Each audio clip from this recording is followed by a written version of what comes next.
Hello, dog walkers and pet sitters. Josh Schimmer back from Dog Walker University. I had a great talk this morning with Jamie Migdal.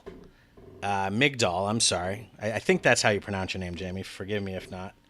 And from Fetch Find, really cool company. They make educational resources for pet services. I wish I had this product when I was starting my pet service. I wish I had it now, but I am pivoting to other areas of the industry. So I suggest you check out Fetch Find.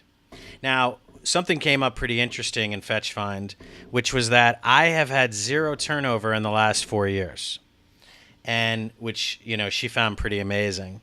And we got into it a little bit, but I just want to share with you why I think I have not had turnover in the past 4 years. And it 4 years ago was probably a year or two after I started a big change in my company. I started to become a personal coach and a business coach. I went to school for that for about 2 years, pretty intensive, very intensive. You got to make yourself vulnerable as a coach, which is really interesting. To be a coach, you have to be coached in front of other people. It can be you can feel very naked, but it's good. It's good. So I understand coaching. And I brought that coach mindset to my workplace. And I started, two things happened. I brought the coach mind to the workplace. I also started to hire people who are scientifically minded, scientifically geared backgrounds, people who were interested in dog training, interested in the inner workings of dogs, behavior.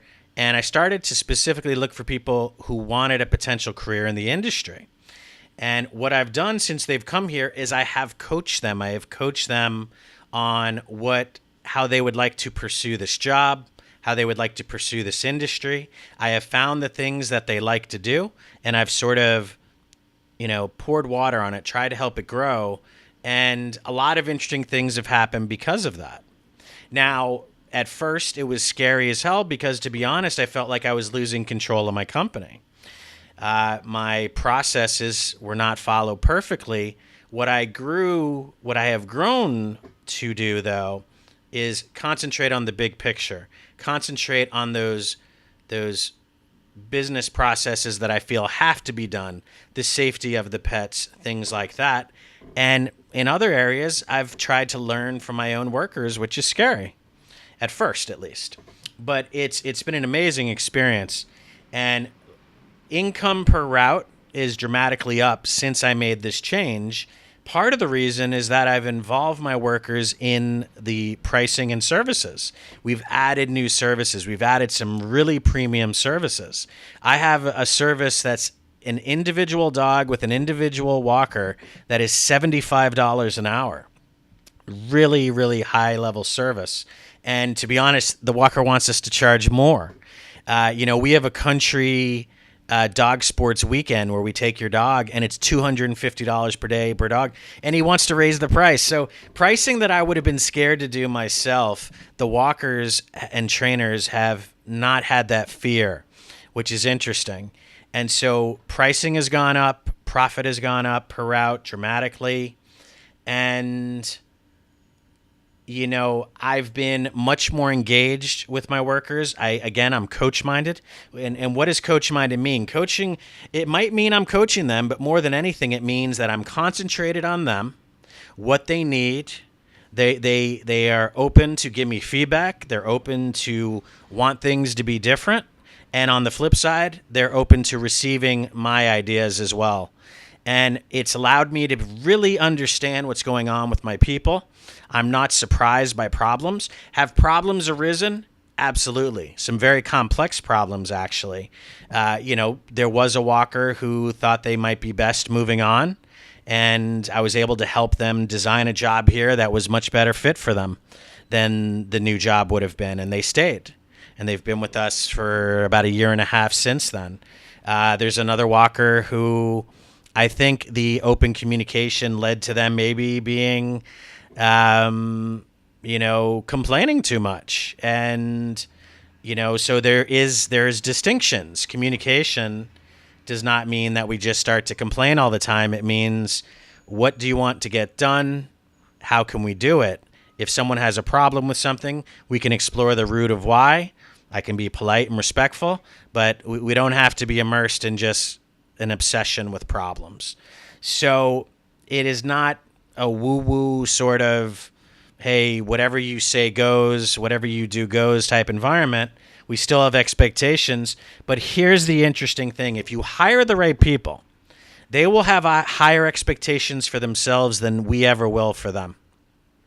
Sometimes we have unrealistic expectations for them, right? But realistic expectations, a good worker will probably have higher expectations than we ever will.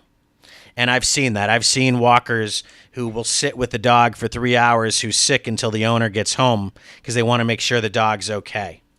And we might want someone to do that, but it's not everybody wants to do that. And so are we talking about millennials here? Are we also talking about millennials in the next generation? We are. And do I think this structure would have worked 10, 12 years ago?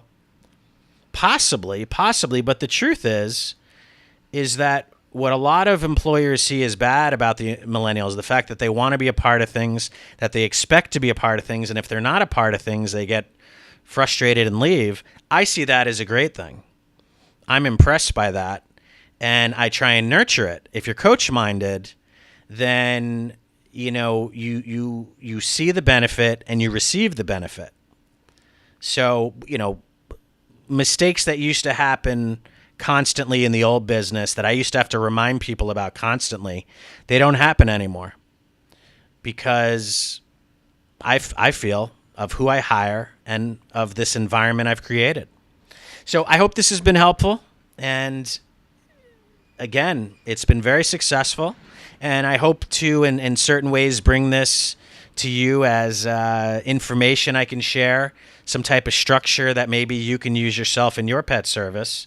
I would say that my next venture, which is Sparky, is the perfect evolution of what I'm going through because hopefully on a large scale, I can help many of you flourish even more based on your assets and your skills. And, I want to help you with the things that are, let's say, your weaknesses or things that get in the way from you doing your mastery with the pets. You didn't get into this industry to do SEO and marketing and billing and scheduling and website and all that stuff. So, yeah, it's pretty awesome. All right, guys, Josh Shermer at Dog Walker University. I'll speak to you soon. Bye-bye.